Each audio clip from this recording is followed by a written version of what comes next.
Once again, a protest against central government's hit-and-run bill was staged by CITU in the streets of the capital on Wednesday. This stage rally was led by CITU State President Manik De.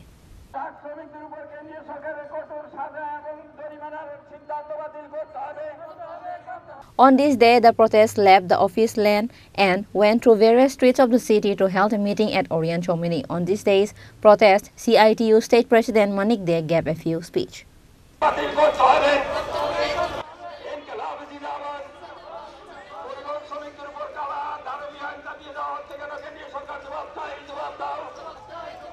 আমাদের সিআইটিউর পক্ষ থেকে পরিবহন শ্রমিকদের উপর গোটা দেশে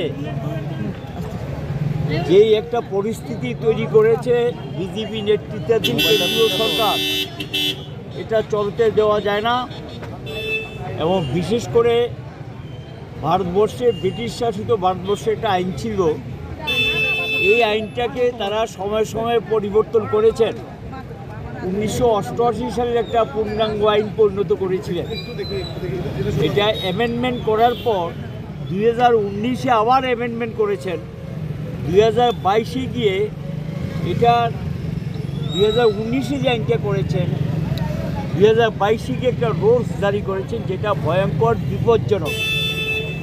গোটা দেশে এখন পরিবহন আছে এমনিতে 50 লাখ কিলোমিটার নেটওয়ার্ক, 33 কোটি গাড়ি, মোটর ভেহিকেল সহ গাড়ি, আর ওই টু হুইলার সঙ্গে আছে 33 কোটি। 21 কোটি হলো টু হুইলার, তারপর ফোর হুইলার এবং তার বেশি হলো গিয়ে 7 কোটি। 90% নির্ভর করে রোড ট্রান্সপোর্টের উপর, মানে সড়ক পরিবহনের উপর। পণ্য পরিবহন, যাত্রী পরিবহনের উপর 90%, পণ্য পরিবহন ভারতবর্ষে 65% নির্ভর করে সড়কের উপর। তো স্বাভাবিক কারণেই এই যে নেটওয়ার্কটা, বিশাল নেটওয়ার্ক, এই নেটওয়ার্কটার মধ্যে রোড অ্যাক্সিডেন্ট হোক, এটা আমরা চাই না। এতে যারা রোড অ্যাক্সিডেন্টের অনেক কারণ থাকে। একটা হলো গিয়ে পরিবহন যারা পরিচালনা করেন তাদেরও ত্রুটি বিচ্যুতি থাকতে পারে, পথচারী ত্রুটি বিচ্যুতি থাকতে পারে, রাস্তা খারাপ থাকতে পারে, সরকার রাস্তা ঠিকমতো সারাই করেন না, রাস্তা খারাপের জন্য দুর্ঘটনা হয়, অর্থাৎ অসাবধানতা হয়, আর অনেক সময় যান্ত্রিক ত্রুটির জন্য হয়। দেখা গেল সেই দুর্ঘটনার পর যেখানে দুর্ঘটনা হয়, শ্রমিকরা তাদেরকে নিয়ে যাওয়ার চেষ্টা করেন যে হাসপাতালে পৌঁছে দেওয়ার জন্য। এখানে গিয়ে দেখা যায় মারমুখী জনতার হাতে আক্রান্ত হয়, জীবননাশ ঘটে এবং তারা সেখানে রক্তাক্ত হয়। এখানে ইচ্ছা থাকলে অনেক ক্ষেত্রে পারেন না। Reported by Prana from Agartala, Chini Khorang. Welcome to the biggest shopping festival in your city, 9th International Universal Expo.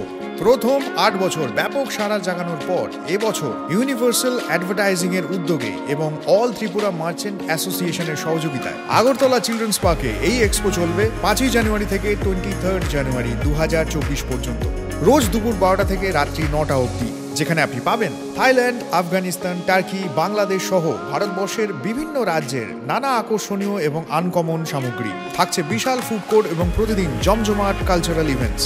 তাই 5 জানুয়ারি থেকে 23 জানুয়ারি পর্যন্ত আগরতলা চিলড্রেন্স পার্কে 9th ইন্টারন্যাশনাল এক্সপোতে সকলের সাদর আমন্ত্রণ রইল।